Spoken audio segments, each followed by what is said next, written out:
Ok, maintenant nous allons aborder la relation internationale et on va accentuer sur la diplomatie parce que la relation internationale est une relation entre deux ou plusieurs États sur des aspects politiques, économiques, culturels, etc. Et généralement, comme on l'a dit, pour comprendre la relation internationale, il faut comprendre le milieu international. Et le milieu international est marqué par trois courants de pensée. Courants de pensée réalistes, c'est-à-dire ici, c'est la quête permanente de puissance. Chaque État veut montrer qu'il est puissant. Ici, c'est souvent côté militaire, tu vois. On peut dire pas seulement l'armée, mais on peut dire économiquement, c'est la hard power. Et deuxième courant de pensée, c'est idéaliste. C'est-à-dire le monde est idéal et chaque État peut bénéficier, c'est-à-dire avoir 50-50, comme on dit, gagnant-gagnant.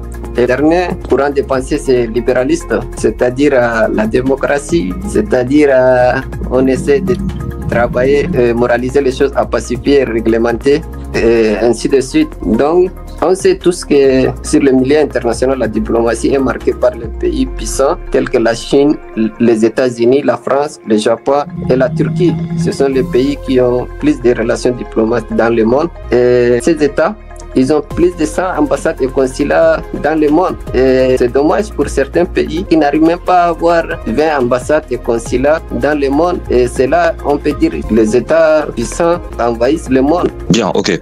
Alors, d'accord, bien. Le décor, pour moi, était très bien planté.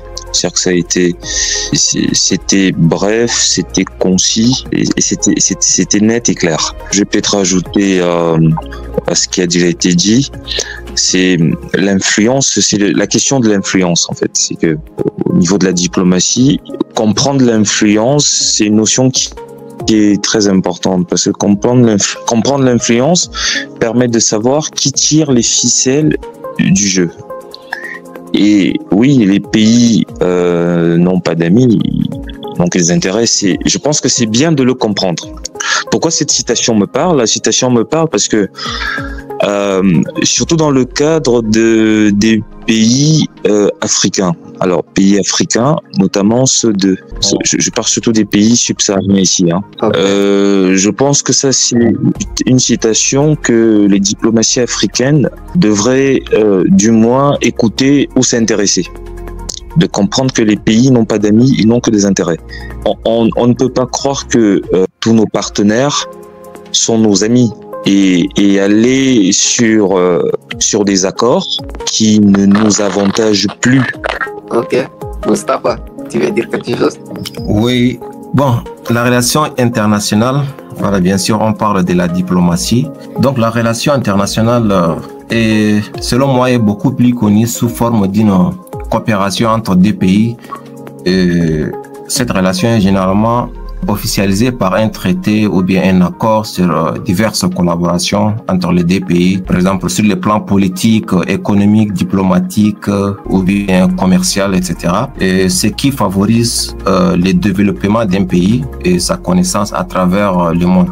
Donc en termes d'équilibre, on peut prendre par exemple le cas de l'Afrique ici. On ne va pas sortir de ces cadres. Par exemple, le cas de la France et les pays africains. Il n'existe pas un équilibre parce que selon les pays africains ici, la relation n'est pas gagnante-gagnante. D'où il est jugé que la France ne vise que son intérêt et profite de l'Afrique. Voilà. Donc, c'est pour cela que ces dernières années, si vous avez constaté, il y a pas mal de pays qui se sont réveillés, qui ont voulu chasser la France ou bien ne plus avoir des relations avec la France.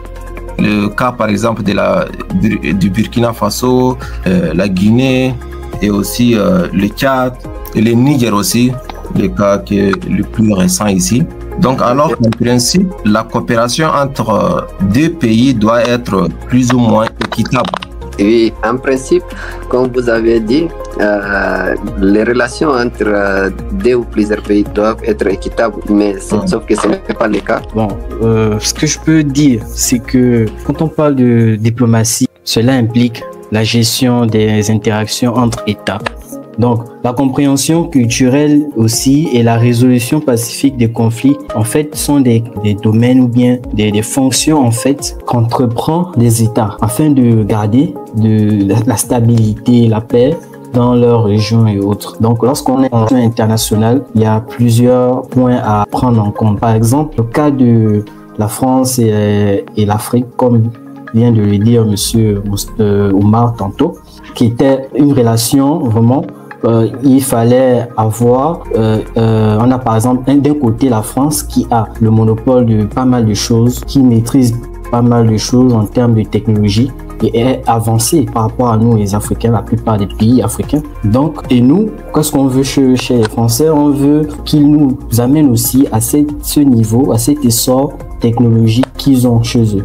Mais on a aussi des conflits qui en fait bloquent ces avancées technologiques chez nous en Afrique. On espère que cette émission vous apportera une valeur ajoutée et n'hésitez pas de commenter vos réactions sur ces débats et les partager avec votre entourage. Surtout, likez si ça vous a plu. Avant de clôturer ce débat, nous avons une prochaine émission portant sur le sujet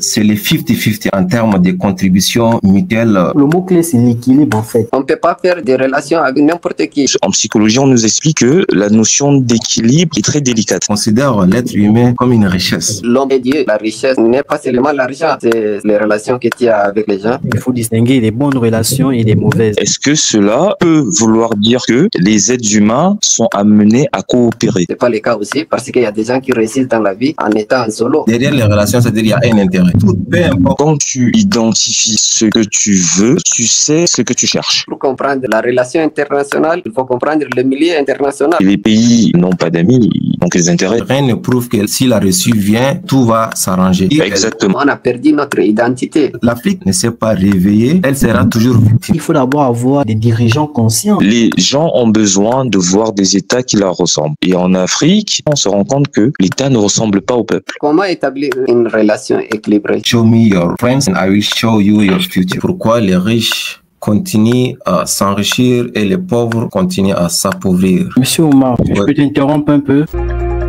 Ce contenu est partagé avec vous. Vous le trouvez intéressant, précieux ou divertissant? Avez-vous appris quelque chose? Très bien, ce fut un réel plaisir. Abonnez-vous et partagez. Merci de nous avoir suivis. À bientôt.